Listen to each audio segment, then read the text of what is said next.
Welcome back. Tonight, you won't just hear about a forgotten chapter of history. You'll wake up in it. Not as a king, not even a stable boy. You're you, a half-frozen, ash-covered villager in the year 536, the year the sky forgot how to be blue. Forget the castles and candlelit feasts. This isn't that kind of story. There are no dragons, just rats. And your quest? Finding something edible that doesn't crunch in a suspicious way. You probably won't survive a single morning. But don't worry. Neither did your cousin Merrick. At least you got the good side of the hay pile. If your fingers still work, tap like. And let me know what you last ate. Bonus points if it wasn't boiled bark water. Now dim the lights. Wrap yourself in a cloak that used to be a goat and keep a bucket nearby, just in case the soup repeats on you. Congratulations. You just woke up in the year 536. The sun is missing. The fields are dead. And your only source of emotional support is a chicken that doesn't even belong to you. You're alive. Barely. You wake up to a chicken pecking your face. Again, you don't own the chicken. Nobody does. She just decided your hay pile is the warmest place in the hut. And she's right. Because the rest of the hut, cold, damp. And it smells like something died under the floorboards in February and decided to stay. You open your eyes, and it's dark. Still. Because it's always dark now. Sun's been missing for a while. A year, maybe? No one's counting anymore. Clocks don't work without crops. Calendars mean nothing when the seasons forget to change. You sit up. The hay mattress groans under you. Not because it's old, though it is, but because it's soaked from the night air, and possibly from Cousin Merrick's toddler, who sleeps on the other end and never learned how to aim. You blink the crust from your eyes. It's not sleep, it's ash. Ash in the air, in your throat, in your teeth. Like the sky got drunk on sulfur and threw up on your village. Congratulations. You've survived until dawn. Barely. Your wife, Adla, is already awake. She's stirring something in a pot. You hope it's food. It's not. It's water with a boiled root in it. Maybe carrot, maybe rat. You don't ask anymore. You just swallow and pray you don't see it again later. Through your nose. The kids are bundled in the corner, under a blanket made of sheep's wool, goat's hair, and generational despair. They don't cry. Crying takes energy. You reach for your boots. They're frozen, not stiff, frozen. You hold one against your armpit to thaw it. It smells like mildew and tow. Adla doesn't look at you when she mutters, "You'll check the field again?" You nod. You've checked it every morning. For weeks. It's always the same. Mud. Rot. Maybe a bird pecking at something that used to be alive. But hope is a ritual here. Like prayer. Or failure. You step outside. The wind slaps your face like a drunk uncle. It brings the scent of wet dirt, wood smoke, and something sour. Maybe despair. Maybe your neighbor Rurik's soup. There's fog. Thick. Low-hanging. Unnatural. The elders say the sky's been cursed. The priest says it's punishment. The healer says it's a dust veil event. You don't know what that means, but it sounds smarter than angry sun god. The truth? A volcano exploded. Somewhere far away, you'll never know where.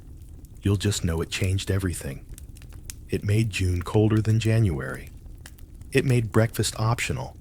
It made you aware of how loud your stomach is when there's nothing in it.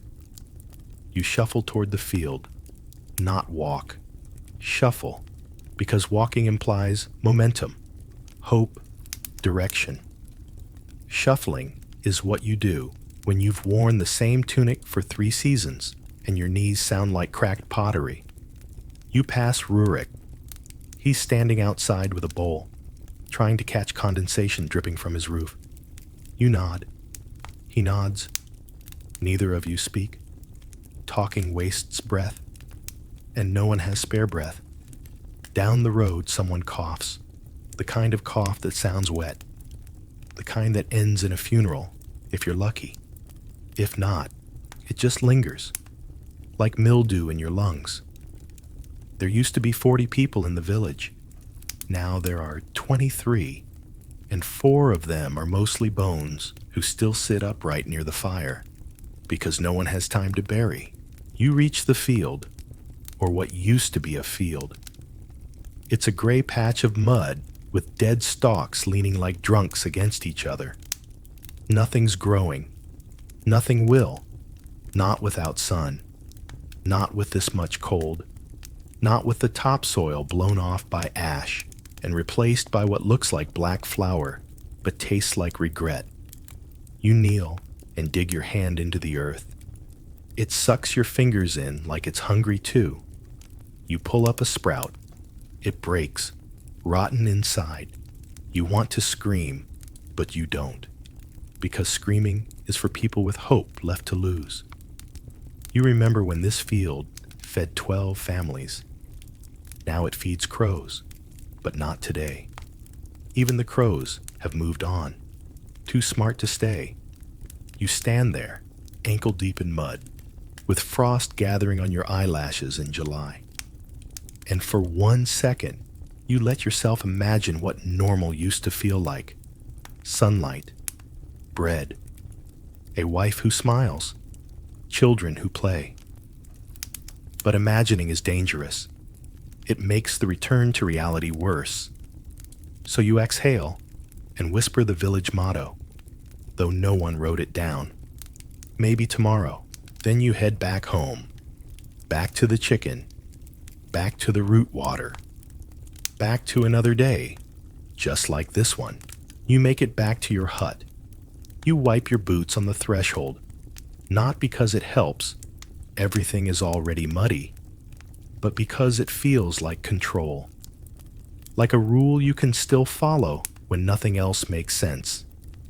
Inside, it's warm. Not cozy warm, not happy warm, just slightly warmer than death. Adla hands you a bowl. It's something. You tilt it, and the contents slosh slowly, like they're trying to decide if they're solid or liquid or sentient. You sniff, it's sour, smoky, and faintly sweet. You ask, "What's in it?" She says, "Don't ask." You eat it anyway, because refusing food is for rich people and dead ones. And you're neither. Yet the texture is like mashed bark, but greasier. There's a chunk you bite into that crunches, but not in a good way. You swallow. It scratches on the way down. Your youngest, Freya, stares at you with her big, silent eyes. She doesn't ask for a bite. She knows better. You hand her the rest. She doesn't say thank you, but she holds the bowl like treasure. You sit down on the 3-legged stool that's mostly duct tape and hope. It leans to the left, just like your back does, ever since the shoveling incident of 534. You stretch. Something pops, probably important. Adla is spinning wool. Again. Not because she wants to, but because it keeps her hands from shaking. "Cousin Sten came by," she says without looking up. You grunt. "He said the village next over lost all their goats, poisoned grass." You grunt again. Then she says, "He asked if we've thought about selling the baby goat." You freeze. You only have 1 goat left. And yes, it's technically a baby. And yes, she drinks more milk than she gives. But she's soft and warm. And your daughter named her Apple. And right now, Apple is the closest thing this family has to a blanket, a pet, and a therapist. You say, "We'll think about it," which is medieval code for "over my dead body." Outside, you hear someone shouting, "It's old Leaf." You step out again. Because in a village of 23, any shouting is breaking news. Leaf is standing in front of his shed, holding a dead pigeon. He's smiling. Why? Because this is food, and not the maybe edible kind. This is meat, actual, chewable protein. He waves it above his head, like a trophy. People gather. Within minutes, there's a huddle, quiet arguing, whispered numbers. They're bidding for a pigeon. In 534, people gave pigeons names. Now, they're currency. Someone offers a sack of barley. Someone else, a pair of boots. You offer nothing because you have nothing. So you step back. Rurik wins the bid with an onion and a broken comb. You watch him walk off like he just bought a horse. Your stomach growls, not politely. It roars. You pretend you didn't hear it. But Adla did, and Freya did, and so did the chicken. The chicken looks smug. Back inside, your daughter is drawing something in the ash near the hearth. It's a sun. You almost tell her to stop, because the sun is a sore subject these days. But you let her. Let her pretend. Let her forget that she's growing up in a world where July feels like late October, where crops refuse to rise, and where your entire future is measured in how long a root can last in a damp cellar. You used to fear war. Now you fear mildew.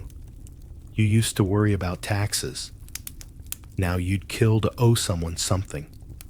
You used to dream. Now you survive. Suddenly, a loud knock. Not a tap, a knock. Sharp, fast, intentional. You freeze, because no one knocks anymore. They barge in, or they die outside. You open the door. It's the parish priest. He's wet, he's pale, and he's holding a scroll. Not good. Scrolls mean messages. Messages mean taxes, or conscription, or worse, hope. He clears his throat. In the name of our Lord, you are summoned to fast and pray. 3 days. No food, no water, just repentance for the darkness. You stare. You almost laugh. Because you've already been fasting for 3 months. What else can you repent for? Surviving? But you nod. Because not nodding means suspicion. Suspicion leads to whispers. Whispers lead to fire. And fire leads to the thing that happened to Helga, 2 villages over. You don't talk about Helga anymore. So you nod. And you say, God willing. And the priest nods back. Then he looks at your daughter's sun drawing and says, that's not appropriate, and scrapes it away with his boot. Your daughter doesn't cry. She just draws a smaller one in the corner after he leaves, in the ash, behind the fire, where he won't see, where only you see. And suddenly, despite the cold and the hunger and the pigeon auction and the dying fields, you feel warm just for a second. It's time to check the grain cellar. You're not excited. No one's ever said, oh joy, let's descend into the damp dirt hole where our last hope is stored beside rats the size of geese. But that's what you're doing. The cellar is a pit beneath the house, dug out by ancestors who thought maybe the future will be better. They were wrong. You lift the hatch. The wood creaks. Damp, moldy, smells like wet sock and onion regret. You grab the torch. It's half burnt. You light it anyway. The smoke stings your eyes immediately. Great. You descend, step by step. Wooden ladder, slippery with condensation. You don't fall. Yet at the bottom, it's cold, wet, quiet, except for the scuttling. You shine the light toward the far corner. Yep, 3 rats. 1 bold, 1 fast, 1 missing an eye. You lock eyes with the bold one. It does not blink. You reach for a stick. You don't have one. So you whisper, "Please just take the old oats." Because fighting rats over spoiled grain is now part of your daily routine. You check the sacks. 1 is soaked through. 1 is covered in droppings. 1 is moving. You step back. You sigh. Then you laugh. Softly, bitterly. Because if you don't laugh, you scream. And screaming scares the children. You climb back up. You tell Adla, "We have enough until next Tuesday." You don't mention the rats. She doesn't ask. Married silence is a skill. You both sit for a moment, listening to the wind rattle the shutters. And then, squelch, the sound of something heavy stepping into thick mud outside. You peek through the wooden slat. It's your neighbor, Gudrun. She's sunk halfway into the road. Again, the mud in front of your home isn't normal mud. It's deeper, meaner, alive. You call it the pit. No one knows why it formed. Some say underground spring. Others say curse. You say it's a metaphor for life, for the future, for the way everything swallows you when you try to move forward. You grab the rope, not to rescue her. That never works. The rope is just a gesture. You toss it. It lands 2 feet away from her hand, close enough to imply effort, far enough to preserve your dignity. She yells something about your aim. You yell back something about her being heavier this year. She laughs and keeps trudging, because in 536, if you can insult each other across a bog, you're practically family. Back inside, you peel off your boots. They slop like drowned pigs. You try to dry them near the hearth, but they just steam, like they're releasing the ghost of every bad decision you've made since sowing barley in a year without sunlight. Freya asks, "Can we visit Aunt Tyra?" You almost choke, because Aunt Tyra lives 3 villages away, and the road is gone, not destroyed, gone, like the earth itself gave up on maintaining it. Travel is for fools and corpses now, you say. Not today, sweetling. She nods. She's 5. She already understands disappointment like a professional. You glance at the sky. Still gray. Still wrong. You whisper to yourself, just 1 ray, just a sliver. But no, nothing breaks the cloud. Nothing warms your skin. Nothing even hints at the idea that light is a real thing, and not just a myth. Old people made up to keep you compliant. You grab your cloak. It's heavy, damp, smells like goat. Because it was a goat, a very angry one. Back when you skinned it during the frost of 535, you step outside again because you need to check on Apple, the goat, the emotional backbone of your household. She's chewing on something near the fence. You hope it's not wood. You hope it is food. She sees you. She bleats. It sounds like sarcasm. You scratch her ears. She nibbles your sleeve. For 1 moment, you feel normal, until she sneezes ash into your face. You go back in. You sit. You watch the fire. It's low. The wood is wet. You poke it anyway, because poking is action, and action is control. Adla sits beside you. You don't speak. Because what's there to say? You're hungry. You're cold. The world is broken, but you're still here. Together. And Apple. And Freya. And even the smug chicken. You think, maybe tomorrow. But you don't say it, because it's morning. And saying that in the morning is too much like hope, and hope is dangerous, especially before breakfast. If you can even call that thing you ate breakfast, it's just past midday. Not that you can tell. The sun is still missing, like it owes you money and skipped town. The sky is the color of old dishwater. Again, the air smells like wet wool, cold ash, and unspoken disappointment. You decide it's time to check the field, which is peasant code for go stand in dirt and pretend you're doing something useful. You grab your hoe. It's dull, bent. More of a vague metal suggestion than a real tool. You named it Gertrude years ago. Out of loneliness. She's your third most stable relationship, right after Adla and the goat. As you walk to the field, your boot squelches in rhythm. Step, squelch, regret, step, squelch, regret. Every footfall is an opportunity to lose a shoe, your balance, or the will to go on. The path used to be cobbled. Now it's just muck, ankle deep, soul thickening, hope swallowing muck. You pass young Arnie, trying to lift a cart from a puddle that may be sentient. You don't help because you did that yesterday, and the cart still hasn't moved. You wave. He waves back with the expression of someone who's forgotten what dry feels like. You reach the field. It's bleak. There's no grass, just stalks, gray, frost-burned, hunched like old men with secrets. The ground looks like someone tried to cook it and forgot to stop. You take your hoe, Gertrude, and give the earth a whack. Nothing. No give. No softness. It's like digging into a cold loaf of yesterday's sin. You try again. A rock. You sigh. You dig anyway.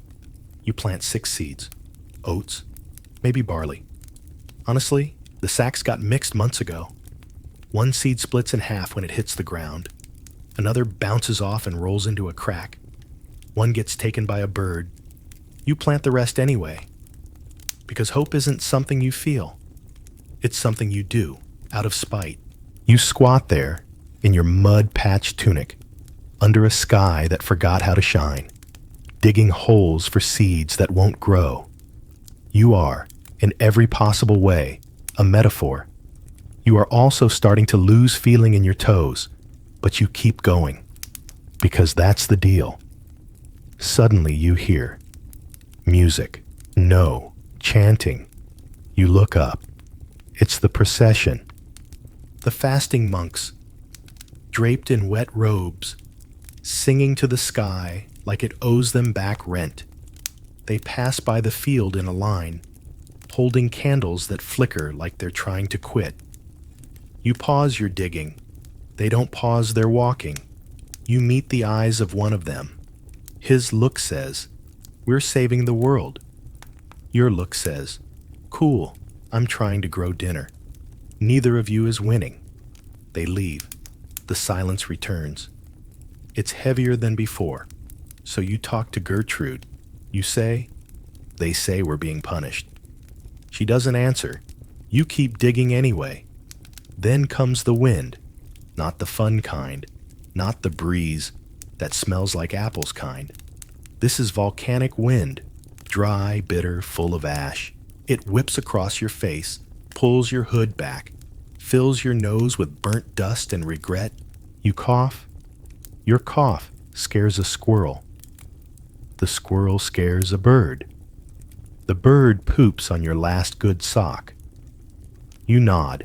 As expected, you finish the row. It's crooked, uneven, ugly.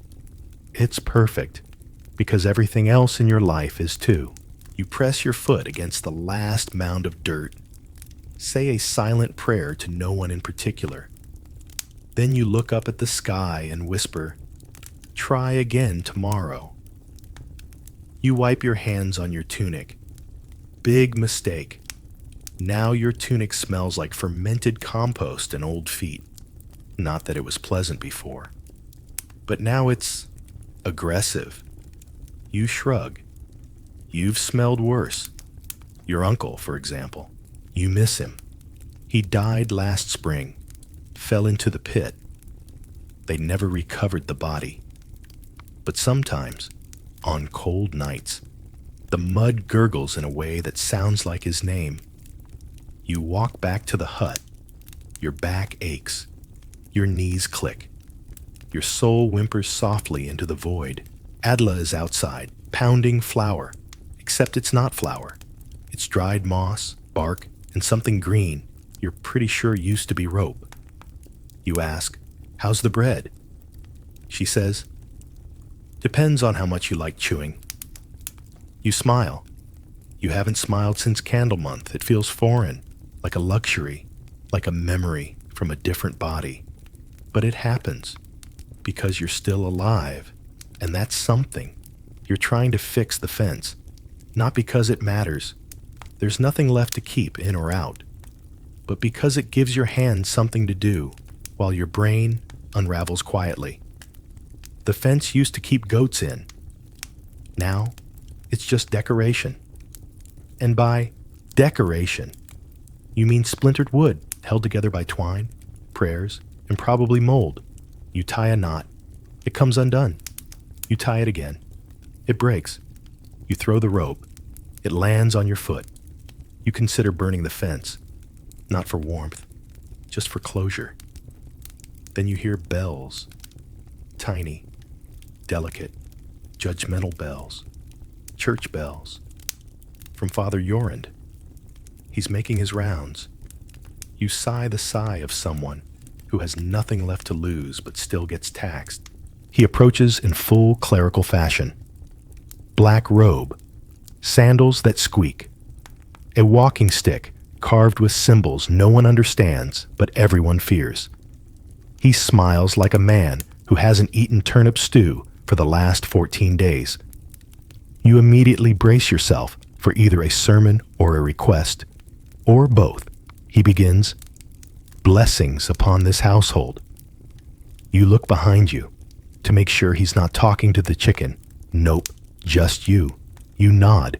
He continues, "The Lord has sent this darkness to test our faith, to remind us to humble ourselves, fast, and give." You nod again, not because you agree, but because disagreeing means you'll be on poop pit duty at the next penance festival. Then comes the real reason he's here. The church is collecting donations for the poor.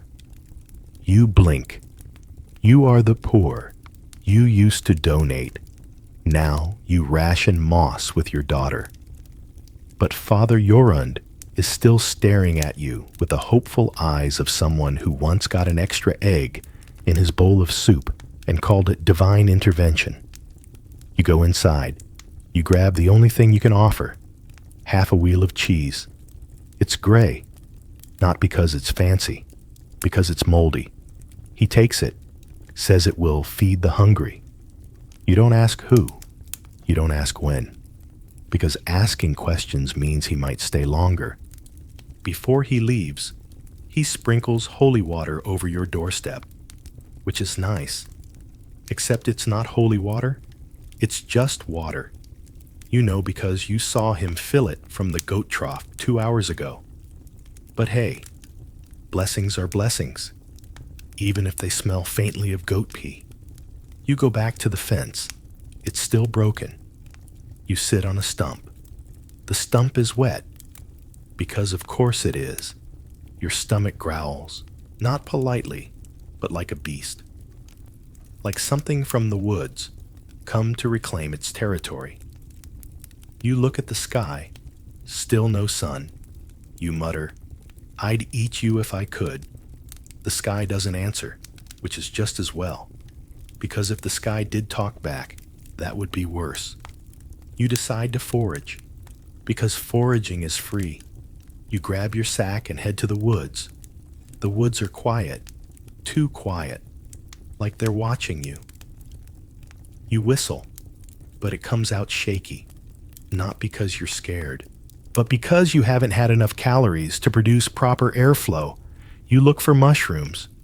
You find 3. 1 might be edible. 1 definitely isn't. 1 is growing out of something. Dead. You take all three, because desperation is the mother of bad decisions. You also find a handful of berries. You squint. Black, blue, deadly. You sniff. They smell like sadness. You taste one. It tastes like battery acid and bad ideas. You keep them anyway, because maybe poison is still better than definitely starving. On the way back, you trip over a root. You fall, face first into mud. You lay there for a moment, letting the cold soak into your shirt, thinking, this is fine. Because honestly, it is. It's not the worst part of your day. Not even close. You get back, Adla is trying to boil water. The fire is small, the wood is wet, the pot is cracked. But the effort is there. You hand her the sack. She looks inside. She doesn't say anything, just nods. Because in 536, even the possibility of food is worth respecting. You all sit together. You, Adla, Freya, Apple, the goat, and the chicken, who refuses to leave. You eat what you found. A soup of maybe mushroom, a side of guilt berries, a prayer that your stomach won't punish you for it later. It's not good, but it's something, Freya says. Will the sun come back tomorrow? You say, maybe. Adla says, don't promise things. You say nothing, because what is hope, if not the most dangerous spice? You sit in silence. The kind of silence that's not peaceful, just tired. The kind of silence that says, we're still here, and that has to count for something. The smell hits you before the knock. It's not the usual village stink, goat breath, unwashed boots, or Aunt Svala's infamous turnip stew. No, this is sharper, sour, a little sweet, a little wrong. You know that smell. You've smelled it too many times this year. It's decay. Then comes the knock. Slow, heavy. The kind of knock that doesn't ask permission. It announces consequences. You open the door. It's Thorlak, tall, pale, eyes sunken like he's seen the devil. Or worse, another tax collector. He's wrapped in furs but shaking. His beard is frozen. His boots are bare. You don't ask why. You just step aside. Because in 536, when someone shows up at your door, you let them in. If they're alive, they need help. If they're not, you really let them in. Before they start knocking again, he doesn't speak at first. He just sits. You give him water. He drinks like a man trying to forget what he's seen. You finally say, what happened? His voice is gravel soaked in grief. It took the whole household. You blink. Who? My wife, my boys, even the baby. How? The cold, the dark, the hunger. Pick one. He doesn't cry. He's past that. He just leans, forward, heavy, like his bones are filled with lead. You make soup, not real soup. Hot water with ash and courage. You serve him the biggest bowl. He drinks, says nothing. Then finally, I buried them this morning. You nod, not because you understand, but because it's all you can do. He continues, I said the words, the ones the priest taught, even lit a candle. Did it help? No, but the smoke kept the rats off their faces. You don't have a response for that. So you sit beside him and watch the fire burn low. Freya climbs into your lap. She whispers, is he staying? You nod. She nods back. No fear, no questions, just resignation. The most common emotion in 536. Thorlak falls asleep sitting up, mouth open, hands twitching. You tuck a blanket around him. It smells like goat. Everything smells like goat. You consider lighting more wood, but you only have 3 logs left. One for tonight, one for tomorrow, one for when it really matters. You let the fire die a little. Outside, the clouds shift. Not break, not clear, just shift. For 1/2 second, the sky lightens from ash gray to cement gray. Freya gasps, "Is that the sun?" You look, squint, shake your head. "No, love, that's just wishful thinking." She nods, then draws a new sun in the ash with her finger. This one has a face. It's smiling. You don't know whether to laugh or weep, so you do both. Quietly, Adla says, "If Thorlak stays, we need more food." You nod, because of course you do. Then she says, "We could trade the cloak." You pause, your goat fur cloak. The one that saved your life during the frostbite storm of 535. You love that cloak. It is, arguably, your most successful relationship. But love doesn't feed people. You nod again. You bundle the cloak. You kiss it goodbye. You whisper, "Thank you for your service." Then you walk to the trade hut.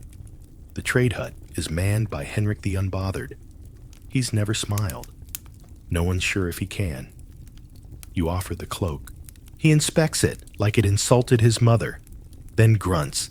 He gives you 2 salted fish, half a cabbage, and a chunk of something you pray is cheese. You say, "That's it?" He says, "Take it or eat your cloak." You take it, because even a questionable cheese brick beats hypothermia. Back home, you make dinner. The cabbage boils, the fish stews, the cheese melts and reforms as something new and suspicious.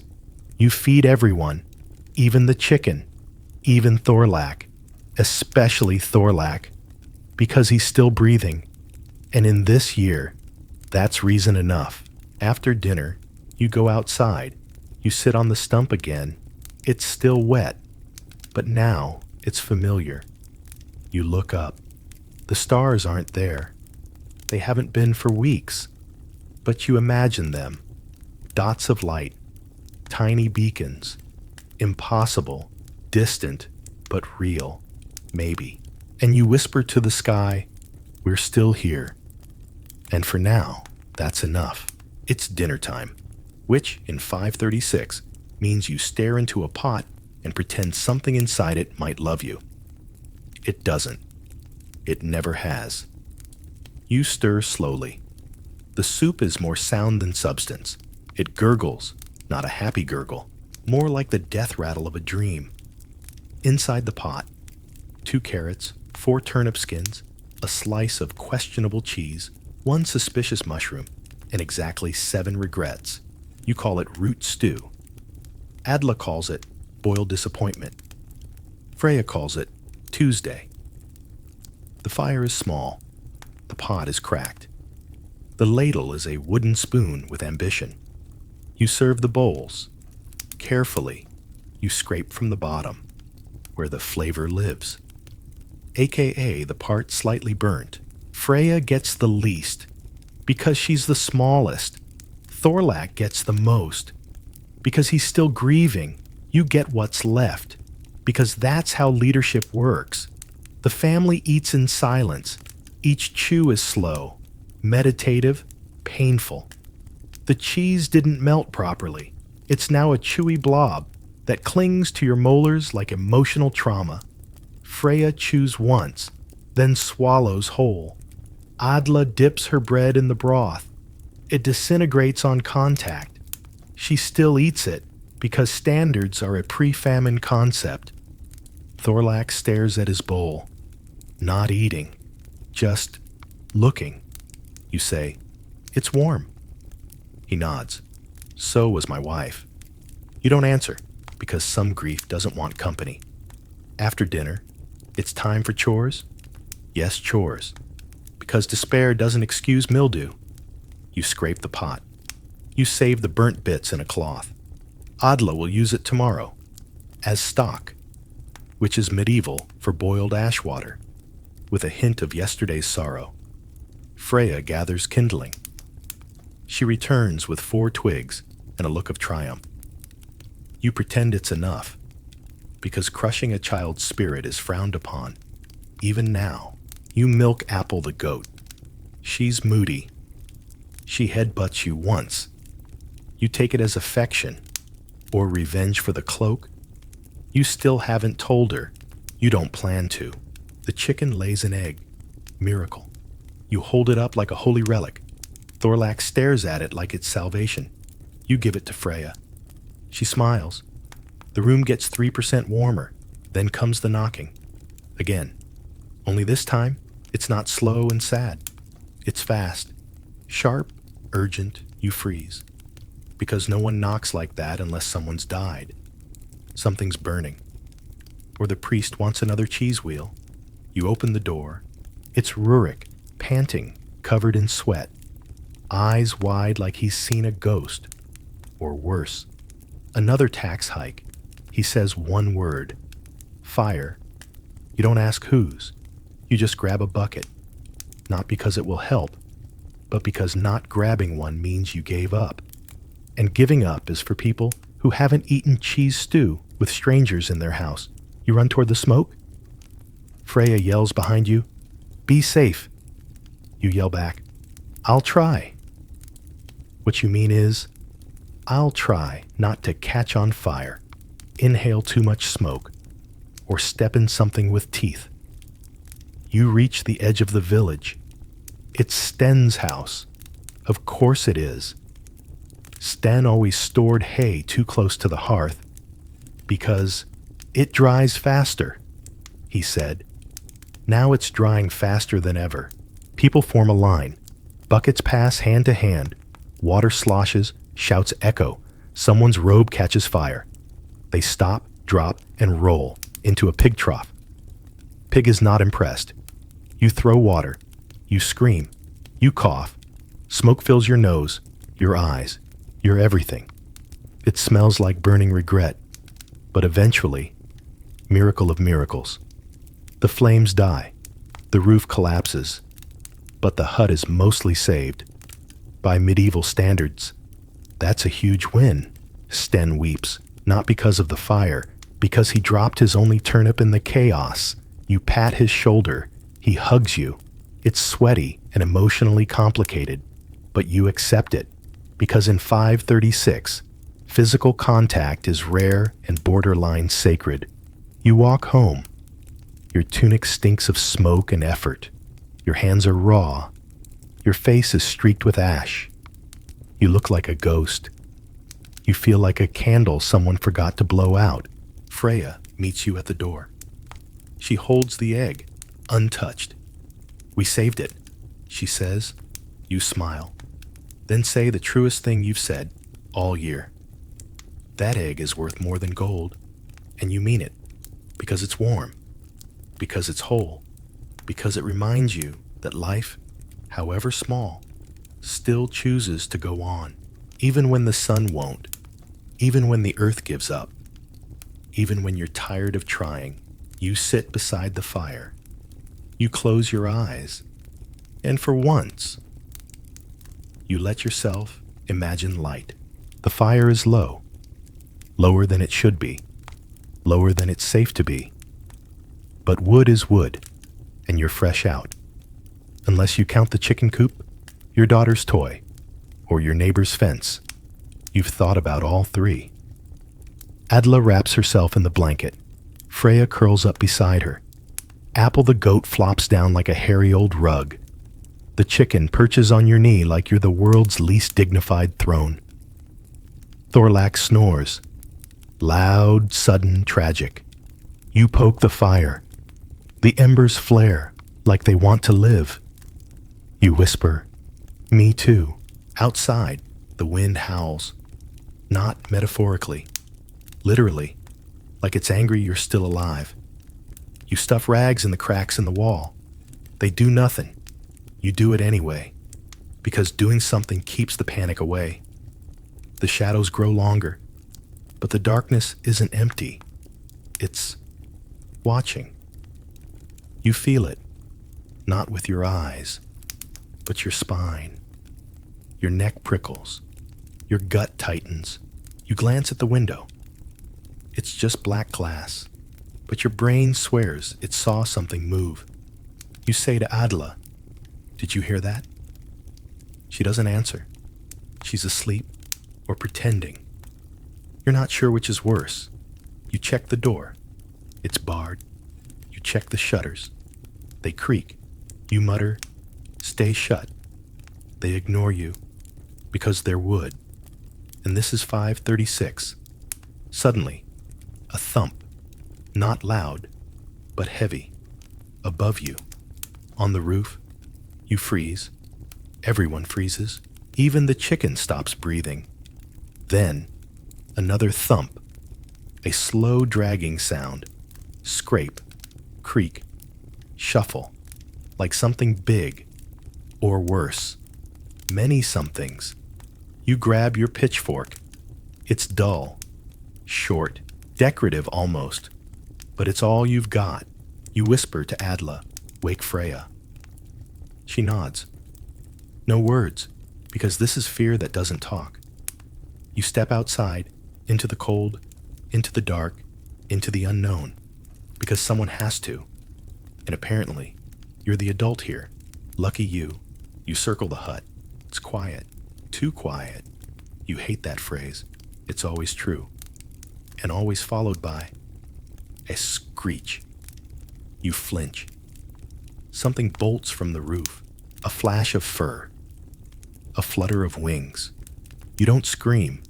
You just say, "Oh." Then sigh. Ravens.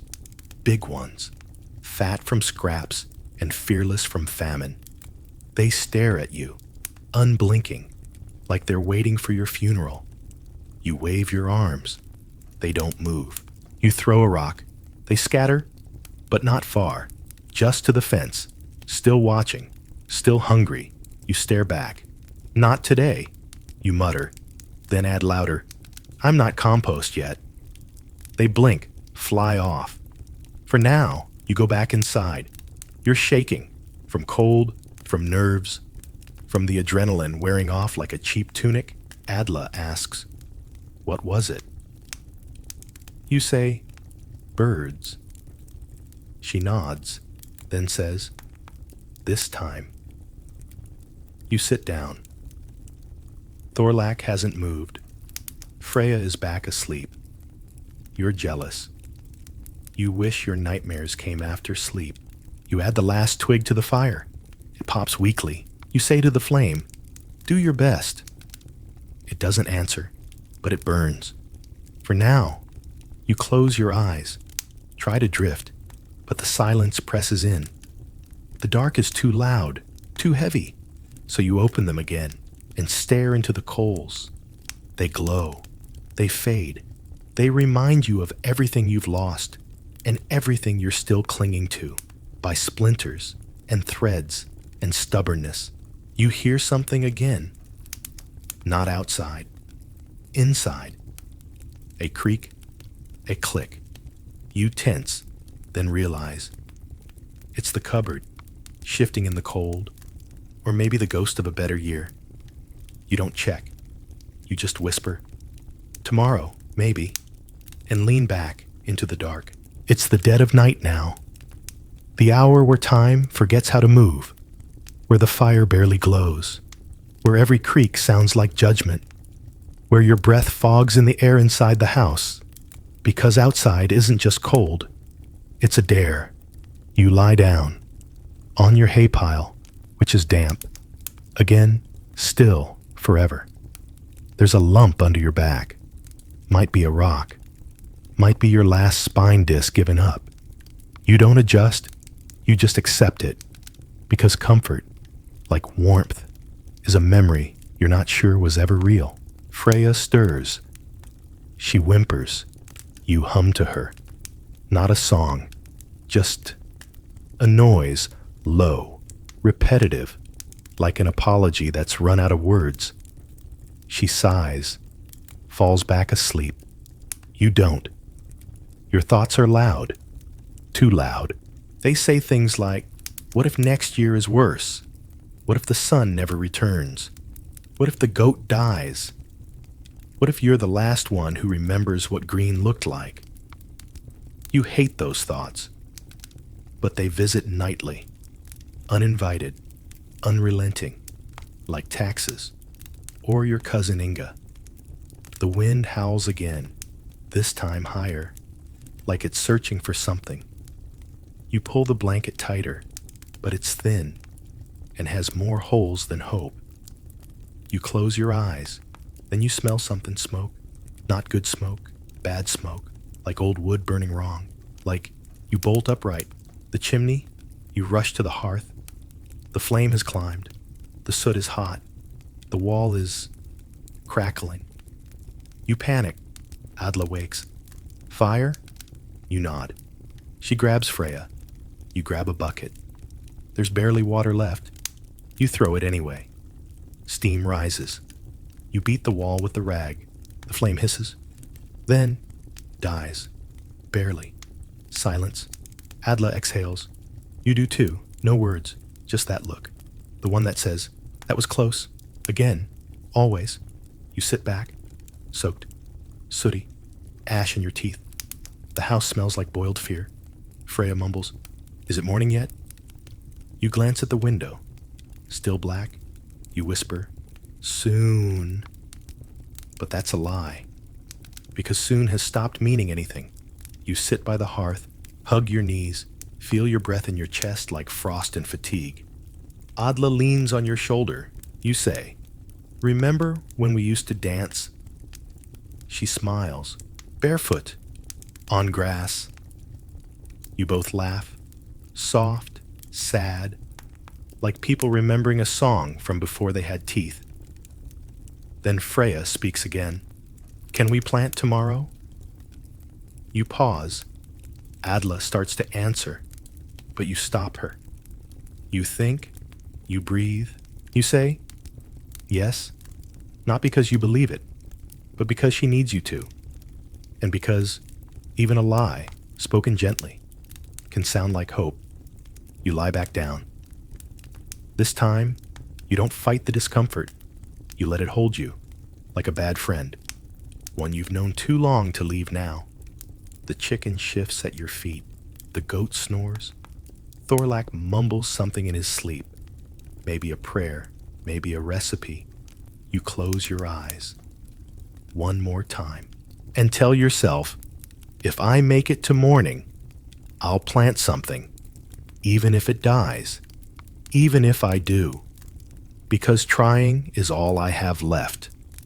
And outside, the dark waits, not kindly, not cruelly, just there, heavy, endless, but not eternal. Probably, you wake up to silence, not peace, just absence. No rooster, no wind, no fire crackle. Even the chicken is quiet, which is suspicious. You sit up. Your back cracks like a brittle oath. The blanket has fallen off. Your breath fogs in front of you. You look at the window. Still dark. Still lying. You step outside just to check. The sky? Same. Like wet ash smothering the world. You don't bother squinting. The sun's not late. It's missing. You return inside. The house smells like old wood, smoke, and something that might be despair, stew. Thorlak's gone. Left some time before dawn. He didn't say goodbye. Didn't take anything. Just left. That's normal now. People leave like that. Quiet. Final. Adla says, maybe he went to the river. You nod. Even though you both know, nobody goes to the river anymore. Because the river is gone, dried up, or choked with mud, or cursed. Pick one. You sit down. Freya is drawing again. Another sun. This one has legs and a sword. You ask, what's it doing? She says, coming back to fight the dark. You smile, even though it hurts, even though smiling pulls muscles that haven't been used since spring. You decide to plant something. You promised. And in 536, promises are currency. You head to the field. The mud greets you like an old frenemy. You kneel, Dig. The soil is harder than yesterday, colder, angrier. You press the seeds into it anyway, with hands that shake, with hope that hurts. You whisper, grow. Not because it will help, but because it's all you can offer. Suddenly, a cough. Behind you. You turn. It's Inga, your cousin, the one who left 2 winters ago with a fur trader and a prayer. She looks thin, tired, alive. She smiles, says, "He died." "I didn't." You nod. You don't ask for details. You just gesture to the house. Over the next hour, you give her half a potato. She gives you half a story. Adla finds clean cloth. Freya braids her hair. The goat farts once and leaves the room. It feels like a feast. It feels like a reunion. It feels like life. That evening, you sit together by the fire. 5 bodies. 1 flame. 1 egg left. You don't cook it. You just have it. Like a secret. Like a blessing. Like proof that not everything dies. Freya leans on Inga. Apple rests her head on your foot. Adla hums. No song, just noise. But it fills the room like sunlight used to. You close your eyes and say, to no one in particular, maybe we'll make it. Not loud, not strong, but real. And that's enough. Morning. Or something like it.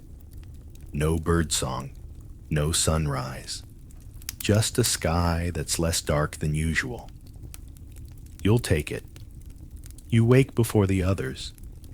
Not because you're rested, because the cold said, up. Your joints groan. Your back protests. Your soul sighs. You rise anyway, because that's what you do. You rise even when nothing else does. You step outside. The air bites, but it doesn't maul. That's progress. You walk to the field, because now it's a ritual, a stubborn little rebellion, a prayer in dirt. You check the ground. No sprouts. Of course not. But something's changed. The frost is thinner, the soil softer. You don't say anything. You just kneel and press your hand to the earth. It's almost warm. Not quite, but enough to make you wonder. What if? Back home, Inga's awake. She's making tea, not real tea. Boiled pine needles and melted snow. But it smells good. And smell is memory. And memory is a kind of feast. Adla mends your tunic. Freya hums to the chicken. The goat is chewing on the broom again. It's all so normal, which feels dangerous, like smiling during a funeral, but you let it be. Because this quiet, this peace, isn't fake. It's fragile, but it's real. The priest visits. Yes, that priest, he says, the darkness is ending. We believe it was punishment, but mercy is coming. You nod. Not because you agree, but because today you don't want to argue with a man who carries a stick and thinks candles fix famine. He hands you bread. Actual bread. You almost cry. You don't. Because dignity. And salt burns. That night, the fire burns brighter. The stew is thicker. The silence is soft. Freya shows you a new drawing. It's a tree, with leaves, green ones, she says, for next year. You say nothing, but inside, something aches. Not from pain, from remembering that you once had dreams, and maybe, just maybe, you could again. You lie down. Same hay, same blanket. But tonight, the cold stays outside, and for the first time in forever, you sleep. No nightmares, no frostbite, no rats, just a dream. of light, of grass, of a sun that rises and stays. Because here's the truth. You weren't the knight. You weren't the king. You weren't the poet. You didn't write history. You survived it. And maybe, just maybe, that's enough. You wake up to the sound of bells, not church bells, not wedding bells, funeral bells. Again, your back screams. You're lying on straw, not hay, straw. Hay is for animals. Straw is for people who can't afford hay. Something just crawled across your neck. You hope it's a flea. You really, really hope it's not another rat. You shift and immediately regret it. Your joints feel like they were forged in a cursed blacksmith shop. Your blanket is damp. So is your shirt. So is the floor. So is everything. You sit up slowly, like a centuries-old tree, deciding whether it's worth the effort. Your breath fogs in the morning air. But it's not winter, just cold. Because your roof is technically more whole than roof. Beside you, your younger brother coughs. Not the cute kind. The kind of cough that rattles in the bones and ends with something wet hitting the ground. You glance over. He's pale. He's shivering. He's still breathing. For now, across the room, your mother stirs. She hasn't spoken since Tuesday. You don't ask why. Everyone stopped asking questions last week. The smell? It's a mix of sweat, rot, boiled cabbage, and despair. You've gone noseblind, mostly. Your first thought of the day, still alive. Your second thought was for what? You hear a cart pass by the alley. Wheels grinding, wood creaking. Then the familiar voice. Bring out your dead. It's not a joke. It hasn't been a joke for months. You stare at your front door. You don't move. Not yet. Your father didn't come home last night. Maybe he's working. Maybe he's dead. Maybe he's both. That's a thing now. You pick the lice from your sleeve like you're grooming hope. You don't find any. Which is more concerning. You stand. Sort of. Your knees crack like old wood. Your hip makes a noise you didn't know hips could make. You pretend it's normal. Because it is now. Breakfast time. Which is a generous phrase. You shuffle to the hearth. The fire's out. Again. The wood ran out yesterday. So did the neighbor's fence. You may have helped with that. You reach for the pot. It's been sitting there since Monday, possibly longer. The surface has a skin, not metaphorical. You stir it. Bad idea. A bubble forms, pops, and releases something that could be classified as a war crime. It's pottage, leftover barley, wild onion, one mystery bone, and hope. Mostly hope. You pour some into a wooden bowl that used to be round. A chunk slips out. You tell yourself it's turnip. It's probably not. You sit and blow on it. Steam rises. You hope it's steam. Your little sister joins you. She has dirt on her face and 2 teeth missing. Not from the plague. From life. She asks if there's honey. You both laugh. You're not sure why. From outside, the rooster crows. It's noon, so the rooster is either dying or confused. You relate. The stew tastes like desperation and old socks. It burns your tongue, then freezes your stomach. You chew slowly, because chewing fast means knowing what it is. You look over at the bread. Rock hard. Literally. You could use it to defend the village. You try to soak it in the stew. It floats, like it's trying to escape. You eat it anyway. Your teeth scream. Your jaw begs for mercy. You keep chewing, because it's that, or hunger. Then someone outside screams, not the painful kind, the discovery kind. Someone found a new body. You look down at your bowl, then at your family, then back at the door. You keep eating, because that's all you can do. You hear the wheels before you see them. A low creak, a soft thud. Creak, thud, creak, thud. Like the rhythm of death taking a morning stroll. You peek out through a gap in the door. It's him again. Old Gerald, dragging his cart down the street like it owes him money. He's not a priest, not a doctor, just a man with a cart and a job no one asked for. Bring out your dead, he calls. Voice hoarse like it's seen too much, which it has. Today, the cart is full. Again, limbs poking out at wrong angles, feet dangling. One of them still wearing a shoe, just one. Stylish, you recognize someone. It takes a moment.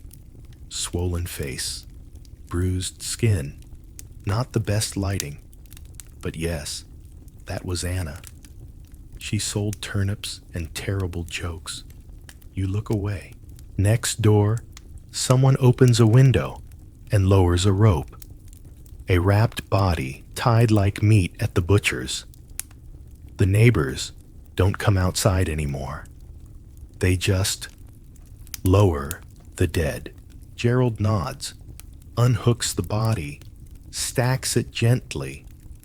There's a weird reverence in it, like he's the last person who still believes the dead deserve anything. You step outside, barefoot, because of course you are. He sees you. He stops the cart. Anyone today? He asks. Not rude, just routine. You shake your head. Not today. He nods. You'll let me know. You don't say anything, because you're not sure. Behind you, someone coughs. Wet, violent, familiar. You don't turn around. You just stand there, in the morning light, watching the cart roll away.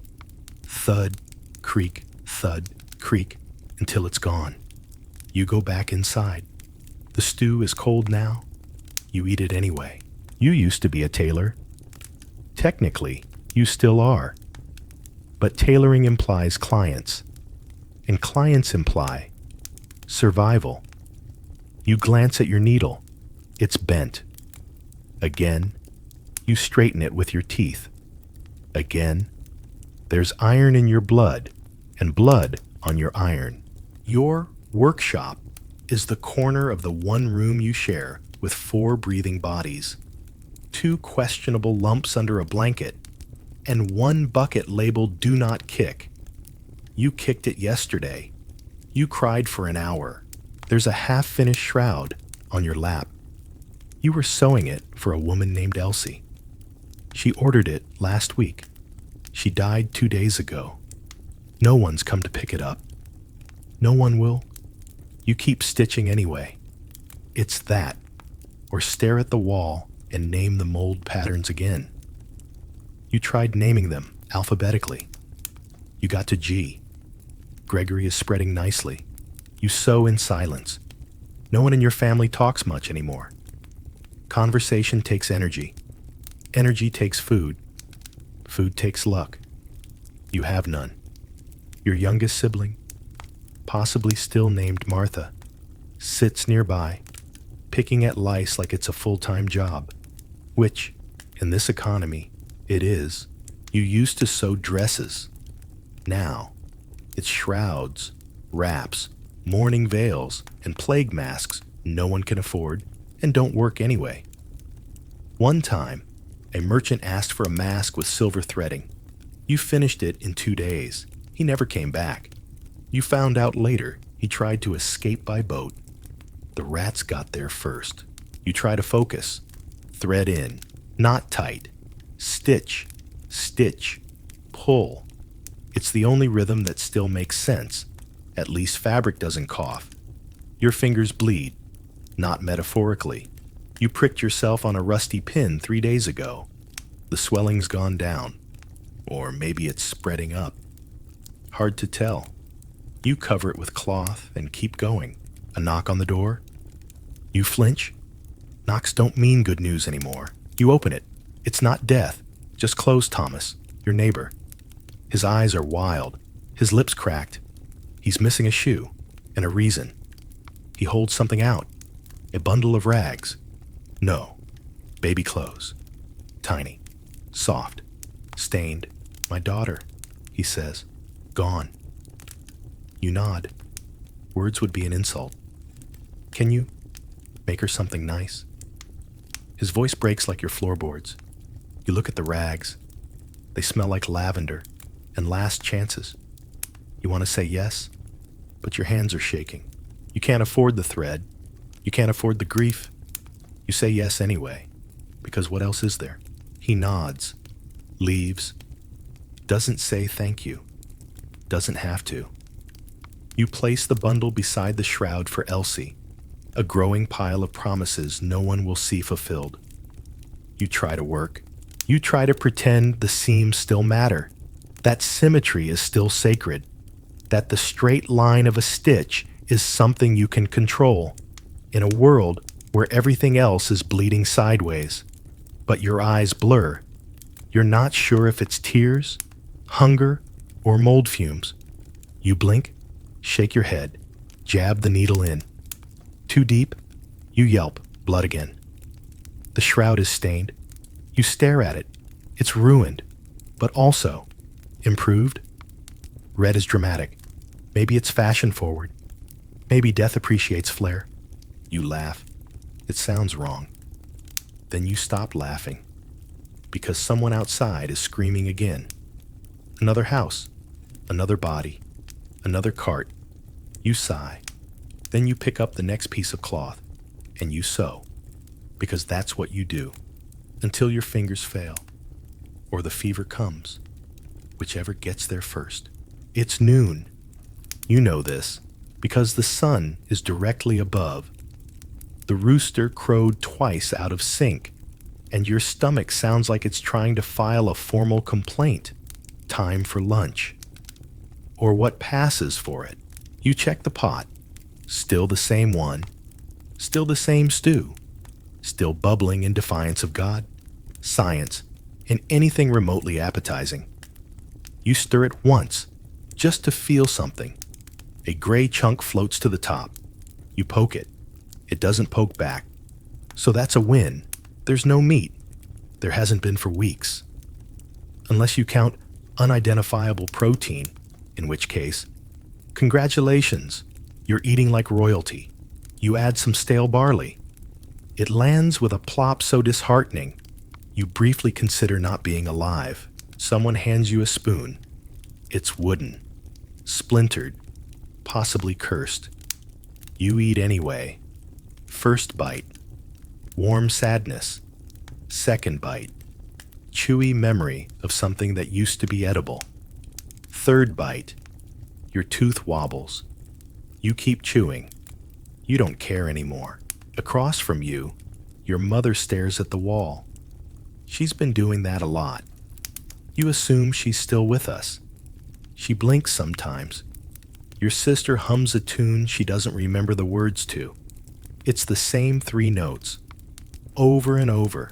It makes your eye twitch. You don't ask her to stop. It's the only music left in the house. Your neighbor Thomas joins you. Uninvited, but welcomed. He sits on the floor, back to the door, holding a cracked bowl like it's holy. No one speaks. You ladle out a portion. He nods. That's enough. Then someone says it. At least it's not the plague. And just like that, the silence is murdered. Your mother blinks twice. Your sister stops humming. You drop your spoon. You all stare at Thomas. He shrugs. I mean, we've had worse winters. You open your mouth to argue, but then he's not wrong. At least in the plague, people stop asking for rent. At least in the plague, no one cares if your cow died. At least in the plague, you get left alone. You sip the stew again. It tastes a little better now. Or your standards have collapsed entirely. Same difference. Your brother enters, holding something behind his back. Look, he whispers. It's a turnip. Lumpy, misshapen, possibly cursed. He smiles like it's treasure. Where did you... Don't ask. You don't. He peels it with a knife that's more rust than blade, slices it thin, adds it to the pot. Now the stew has color, if grayish-purple counts. You all wait in tense, hopeful silence as it simmers again. 5 minutes later, you serve a second round. Now, with vegetable. It still tastes like regret, but a healthier regret. Your sister hums again. Your mother blinks slower. Thomas burps and apologizes to no one in particular. We'll be fine, someone says, and for half a second, you almost believe it. Then a bell rings outside. Not a dinner bell. The bell. Another body, Thomas mutters. He doesn't get up. No one does. You all just sit there, spooning gray stew, breathing borrowed air, pretending. Pretending this is normal. Pretending tomorrow exists. Pretending this stew is food. You reach for a crust of bread. It breaks in half before you touch it, just like everything else. Still, you eat it, because denial tastes better than truth. And because chewing means you can't scream. You hear footsteps outside, measured, heavy, not panic, not a cart, not death. Worse, a priest. You don't look right away. Maybe he'll pass. Maybe you'll disappear if you stay still. Maybe invisibility is a symptom now. Your sister peeks through the slat. It's Father Edric, she whispers. He's not looking up. That tracks. No one looks up anymore. You used to see him every Sunday, back when Sundays meant something. Back when sermons were about hope. Now they're about why God is probably testing you. Or maybe just done entirely. You open the door a crack, just wide enough to watch without being seen. There he is, Father Edric. Once bright-eyed, bushy-browed, overconfident, now pale, hunched, and reciting prayers like he's trying to convince himself. He walks down the middle of the road, alone, no procession, no incense, just a worn robe, a shaking hand, and a cross so small it might be a splinter. He stops in front of old Hilda's house. The door is open. The smell comes first. You watch. He makes the sign of the cross, says something under his breath, then steps around the doorway, doesn't enter, doesn't bless, just keeps walking. Wait, your brother says, aren't priests supposed to... You all look at him. Poor sweet summer child. Priests used to bless the sick. Now they avoid eye contact. Can't blame them. They're tired of dying too. You step out into the street. You don't know why. Maybe it's the need to feel sun. Maybe it's boredom. Maybe it's hope. No, definitely not that. Father Edric sees you. Stops. Child, he says, go back inside. His voice is strained. His face is gray, not metaphorically. We're hungry, you say. We're scared. We prayed. He flinches, like prayer is something sharp now. God hears you, he says. You don't respond. Because that feels like a lie. Because your uncle prayed, so did your aunt. They both died in the same week, and the dog ate half the Bible. Why isn't he doing anything? Your sister whispers, he always does something in the stories. The priest doesn't answer. His lips move. No sound comes out. Then he turns, walks away, faster than before. You watch his robe flutter like a dying bird. That's it? Your mother croaks behind you. That's all the church can do now? No one answers. You stay outside a bit longer. The sun feels warm, which is suspicious. You glance down the road. Father Edric is gone, like a rumor, like forgiveness. You hear another door slam, a baby crying, the crows cawing like they know something you don't. The priest doesn't answer. His lips move. No sound comes out. Then he turns, walks away, faster than before. You watch his robe flutter like a dying bird. That's it? Your mother croaks behind you. That's all the church can do now? No one answers. You stay outside a bit longer. The sun feels warm, which is suspicious. You glance down the road. Father Edric is gone, like a rumor, like forgiveness. You hear another door slam, a baby crying, the crows cawing like they know something you don't. You sit, you breathe. You try to pray again, but it feels like talking to a ceiling with commitment issues. Still, you whisper something, not for God, for yourself, for the part of you that remembers what hope used to feel like, what Sundays used to sound like, what priests used to promise. You don't expect a reply, but you listen anyway, just in case. It starts with an itch, not a cute itch, not a maybe I forgot to rinse itch. A full body, skin crawling, am I hosting a nest of insects kind of itch. You scratch your neck, then your back, then somewhere you're not proud of, still itchy. Your brother casually mentions you haven't bathed in 12 days, he says, not looking up from chewing bark. Or maybe 14. Time doesn't exist anymore. Fair, you decide to bathe. Bold move. You announce it like it's a royal decree. Everyone stares at you like you've just volunteered for war. Are you sure?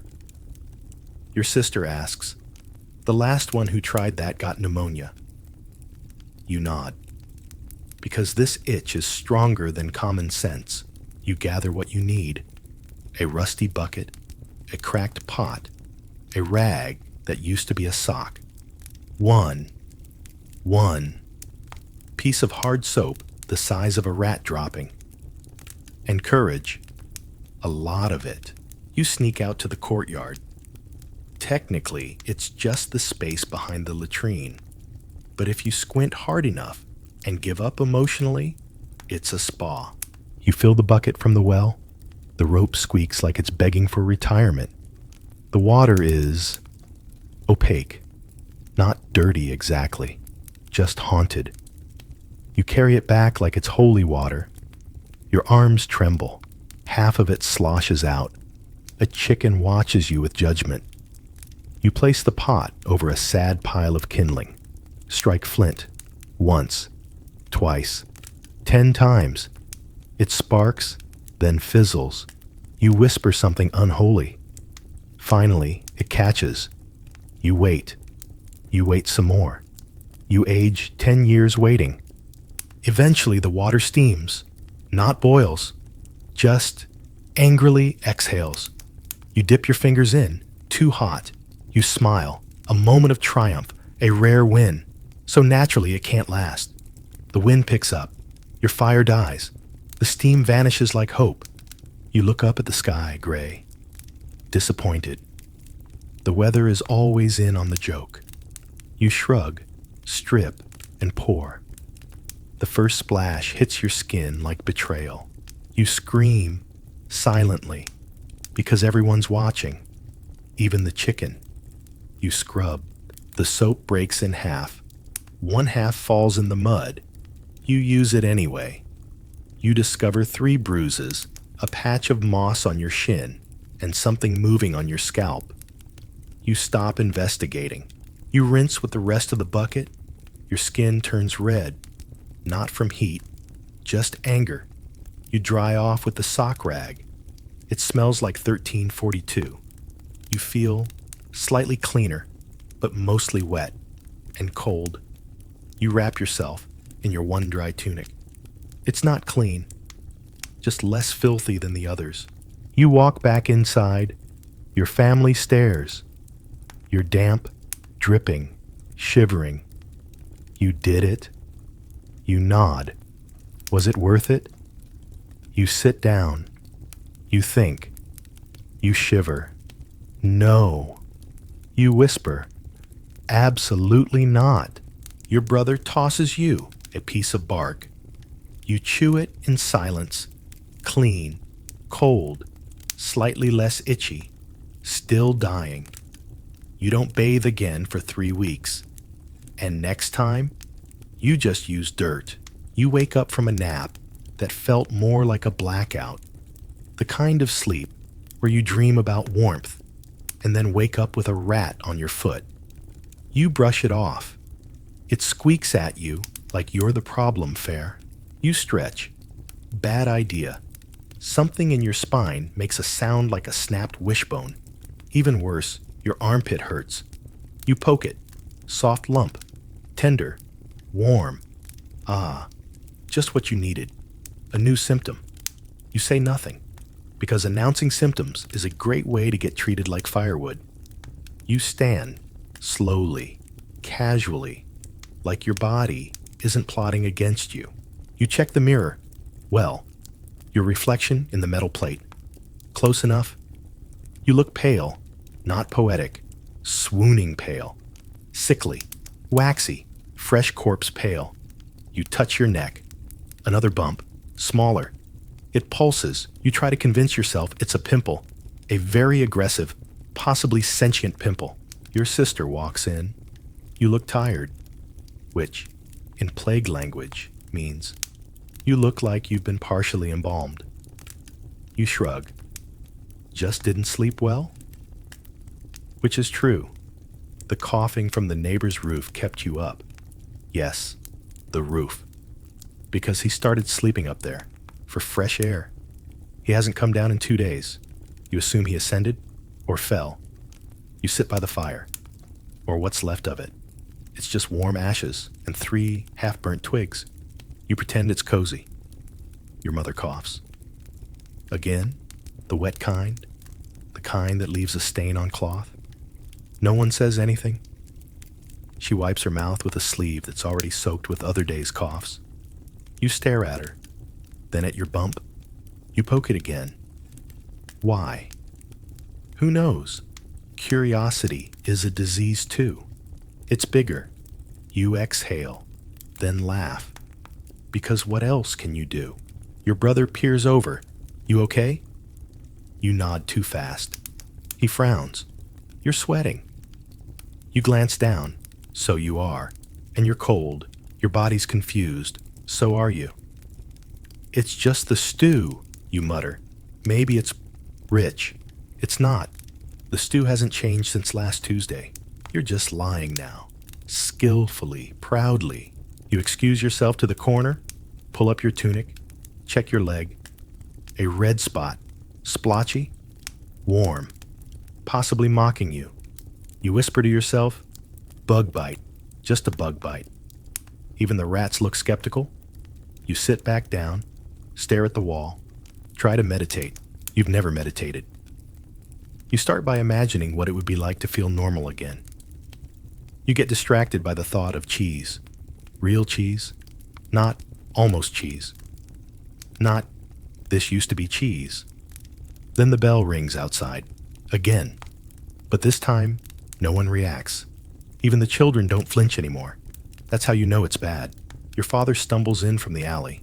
You forgot he was even gone. He's limping. He smells like fear and wet wool. The baker's son, he says. He had the buboes, one on his groin, one under his arm. You nod. And? He exploded. You pause. Exploded? He shrugs. That's what people said. Started swelling like dough, then pop. You glance down at your bump. You cover it with your arm. Sounds. Rare. Your father nods, but not convincingly. The room falls silent, except for the wind. and the soft scratching sound of your sister drawing on the wall again. Today, it's a cat with wings. You're not sure what that means. You don't ask. Your father stumbles in from the alley. You forgot he was even gone. He's limping. He smells like fear and wet wool. The baker's son, he says. He had the buboes, one on his groin, one under his arm. You nod. And? He exploded. You pause. Exploded? He shrugs. That's what people said. Started swelling like dough, then pop. You glance down at your bump. You cover it with your arm. Sounds. Rare. Your father nods, but not convincingly. The room falls silent, except for the wind and the soft scratching sound of your sister drawing on the wall again. Today, it's a cat with wings. You're not sure what that means. You don't ask. Your mother coughs again, harder this time. You all look at the stew pot. It bubbles ominously. Someone whispers, "We should boil the ladle." Too late. You excuse yourself again, this time, to the back door. You lean against the wall, close your eyes. The lump is throbbing now. So is your head. So is the sky, somehow. You whisper another prayer. This one is shorter. Just 3 words. Not me yet. Then you go back inside, smile, eat the stew, because denial is warm, and fear, when salted, tastes just like hunger. It's almost night, which just means the shadows get darker and everyone coughs louder. You're not religious, or at least you weren't before the rats showed up with a prophecy. But now you pray. Not because you believe, because you're out of options, and screaming into the sky hasn't worked since Tuesday. You sit in the corner, the warmest one, which isn't saying much. Your knees creak like ancient hinges. Your bump aches under your arm like a ticking clock with bad intentions. You fold your hands. They're dirty. They always are. Clean hands are for the dead now. You start slow. Dear God. Nothing happens. No light, no voice, no flickering candle. The candle actually dies. That feels rude. You try again. Look, I don't ask for much. Pause. That's not true. You've asked for warmth, food, safety, and for your uncle to stop snoring like a drowning cow. None of it worked. You adjust. Okay. I ask for everything. But just once, can you? You stop. Because you don't know what to ask for. Healing? Hope? A new tunic that doesn't smell like 1347? You sigh. You stare at the wall in front of you. Cracked, moldy, slightly damp. It's listened more than God has lately. So you change tactics. Hey, wall, you whisper. You got a minute? The wall says nothing, which is polite, honestly. You lay it out, all of it. I've been good, not saintly, but decent. I haven't stolen bread. I gave Thomas my last scrap of fabric. I only cursed twice when I found the second rat nest. The wall continues to offer excellent emotional availability. I'm tired. My bones hurt. My breath smells like fear and boiled cabbage. You lean your head against the stone. It's cold, like everything else. If I make it through this, I swear I'll pause. I'll be better. I'll be kinder. I don't know, hug more? You don't even like hugging. I'll feed the orphans, or at least not yell at them. That's more your speed. You glance sideways. No one's watching. Everyone's in their own bubble of despair. Your brother is asleep with one eye open. Your sister's drawing a rabbit with 3 heads. Your mother is muttering Latin phrases she made up herself. You whisper one last thing to the wall. Please, don't let it be tonight. Then you kiss your fingers and press them against the stone, because why not? Rats, lick it. Why can't you? You crawl to your corner, curl up in the scratchiest blanket known to humankind. Your lump is still there. So is the fear. So is the wall. You breathe, slow, shaky. The dark hums around you. No reply, but no new deaths either. You take that as a win. Just before sleep grabs you, you whisper, "Good night, wall." Tell God I'm still waiting. You wake up because you're sweating. Then you realize the fire is out. Then you realize, oh, you're freezing, but also sweating. Fun. You lie still for a moment, trying to decide whether the spinning is in your head or the room has simply given up on physics. The blanket is stuck to you. With what? You choose not to investigate. Your eyes burn, your skin stings, your mouth tastes like regret and the bottom of an old boot. You blink at the ceiling, or what's left of it. A spider blinks back. Probably. You try to sit up, fail, try again. Your body says no, but your bladder says yes. You crawl toward the bucket. Someone has kicked it again, of course. You mutter something sacrilegious, then apologize immediately. Just in case the fever has ears, you catch your reflection in the pot's side.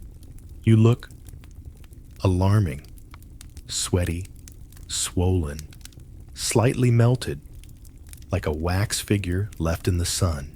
You poke your neck. The bump has grown. It now has its own bump. They're nesting. You smile, because if you don't, you might cry, and crying dehydrates you. You shuffle back to your corner. Your family is asleep, all of them breathing, some more convincingly than others. Your mother is snoring. You're weirdly grateful. Noise. Alive. Silence and concern. Your sister mumbles in her sleep. She says, "Don't eat the rabbit." You make a mental note. You lie down. Try to get comfortable. You can't. Your legs ache. Your spine twitches. Your teeth feel loose. You whisper to yourself, "It's just a cold. It's just a bad stew reaction. It's definitely not the plague." You try to laugh. It comes out as a wheeze. The room spins again. You close your eyes. Bad choice. Behind your eyelids, shadows dance. You see things. Half memories, half fever dreams.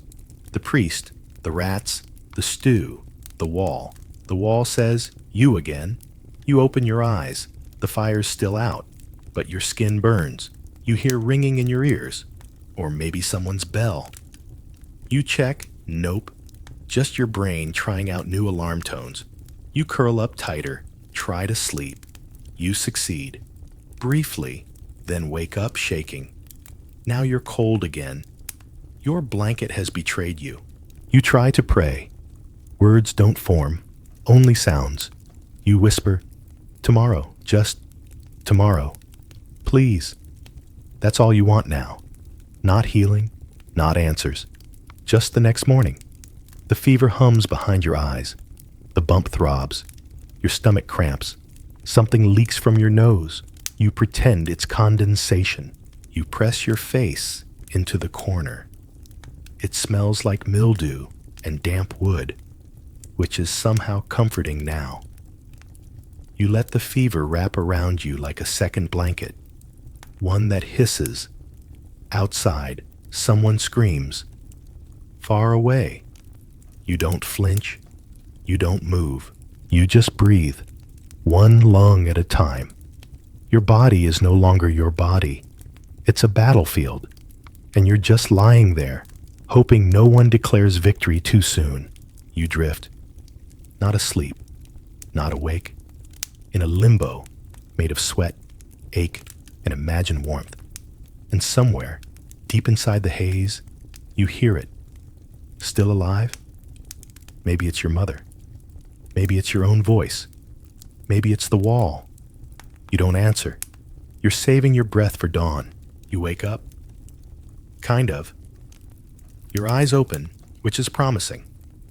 One of them sticks for a moment, sealed shut with something unholy.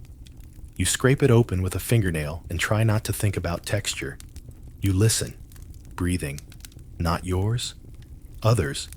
That means you're still not alone. Statistically impressive. You move a toe. It responds. You try a finger. Also responsive. Then your head. Big mistake. A bolt of pain shoots behind your eyes. You groan. It sounds like a dying goat. You don't care. The lump under your arm is still there. You poke it gently.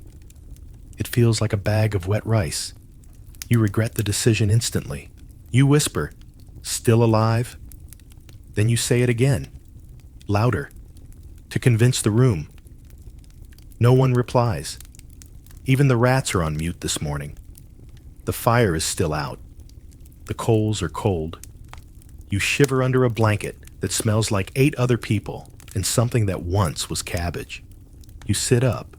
You're dizzy. But the floor is familiar. Sticky in one corner, cracked in the other. Comforting. Your sister rolls over, squints at you, and croaks. You didn't die. You nod. She smiles faintly. Try again tonight. She's joking. You think. You crawl toward the water jug. It's empty, of course. You grab the ladle anyway and lick the inside. You don't want to talk about it. Your brother wakes up. He sniffs the air.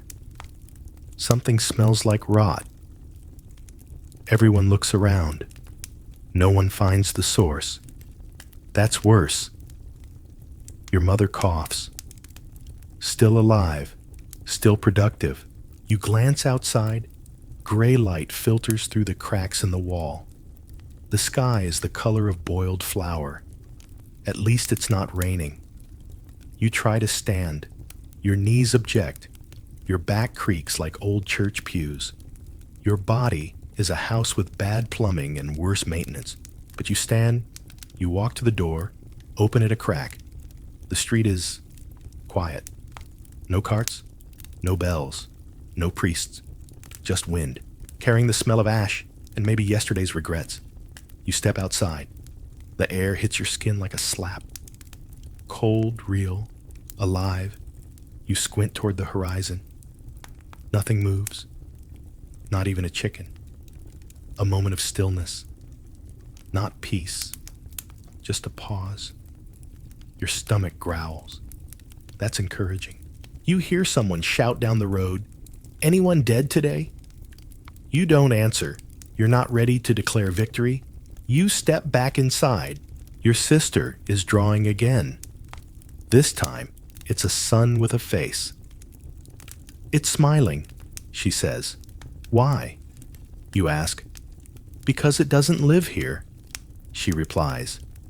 Fair. You sit down beside her. The bump still hurts. Your head still spins.